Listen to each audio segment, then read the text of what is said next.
안녕하세요. 닥터맘마 수의사 이영경입니다. 강아지는 자신의 감정 표현을 몸짓이나 행동으로 보여주는데요. 특히 꼬리로 자신의 기분을 잘 표출합니다. 보통은 꼬리를 흔들면 즐거움과 반가움의 표시라고 생각하기 때문에 처음 보는 강아지에게 다가가게 되는데요. 그러다가 만지려고 할 때 물려고 하거나 짖어서 놀라는 경우들이 있습니다. 오늘은 강아지가 꼬리를 흔들 때 의미에 대해 알아보겠습니다. 강아지 꼬리의 변화는 아이들의 마음을 전달하는 대표적인 언어입니다. 꼬리의 위치에 따라서 그리고 꼬리를 흔드는 정도에 따라서 그 의미들이 다 다른데요. 꼬리 언어 중에서 가장 많이 들어본 말이 꼬리를 흔드는 것은 반가워하는 거다 일 거예요. 기본적으로 꼬리를 흔드는 것은 눈앞에 보이는 상대에 대한 관심이 있는 것을 말하는데요.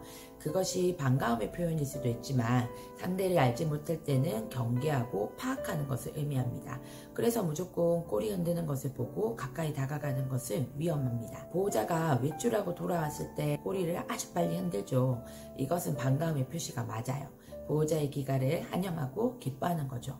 그런데 낯선 사람 앞에서 꼬리를 흔든다면 반감보다는 상대가 어떤 사람인지를 파악하려고 노력하는 것을 의미해요.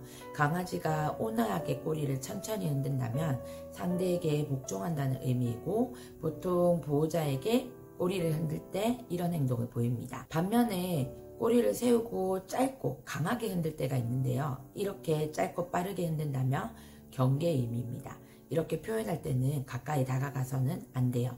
아이가 긴장하고 두려워하기 때문에 다가갔을 때 자신을 보호하기 위해서 공격적인 태도를 보일 수 있습니다. 보호자분이 보시기에 아이의 꼬리 언어가 경계의 표시를 하고 있다면 다른 사람들과 다른 강아지들에게 주의를 주시는 것이 좋습니다. 꼬리를 세우고 흔드는 것을 반감의 표시로 하는 것처럼 꼬리를 내리고 있을 때는 기분이 좋지 않다고 많이들 이야기합니다. 그런데 강아지들이 편안할 때 대부분 꼬리가 내려가 있거나 중간 정도에 머물러 있어요.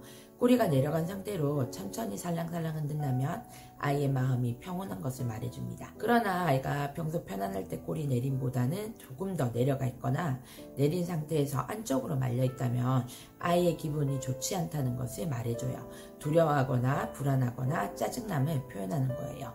다른 몸짓 언어들을 같이 보면서 의미를 조금 더 구체적으로 파악해 주셔야 하는데요. 원치 않은 환경이나 생각지 못하는 상황, 낯선 사람, 낯선 환경, 긴장할 때, 이럴 때 꼬리 내림이 심하게 나타납니다.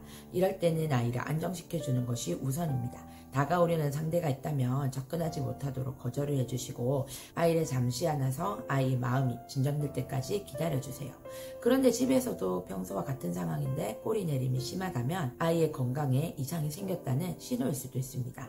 몸이 피곤하거나 컨디션이 좋지 않을 때 때로는 질병 때문에 꼬리 내림이 생기기도 하는데요. 이때는 다른 임상 증상을 동반하는지를 잘 살펴주셔야 합니다. 강아지는 말을 할 수는 없지만 자신이 표현할 수 있는 여러 몸짓을 통해서 자신의 마음을 보호자에게 전달합니다. 그래서 아이의 행동이나 몸짓을 잘 관찰하시면 아이가 말하는 의미를 조금 더 이해할 수 있게 되는데요. 아이가 꼬리를 올렸을 때와 내렸을 때 그리고 흔드는 정도에 따라서 조금씩 의미들이 다르기 때문에 평소 아이의 몸짓을 잘 살피면서 꼬리의 올림과 내림, 흔드는 정도를 구분해 주시는 게 필요합니다. 지금까지 수의사가 알려주는 강아지 꼬리 의미 편이었습니다. 이와 관련하여 더 궁금하신 점은 아래 댓글로 문의 부탁드립니다.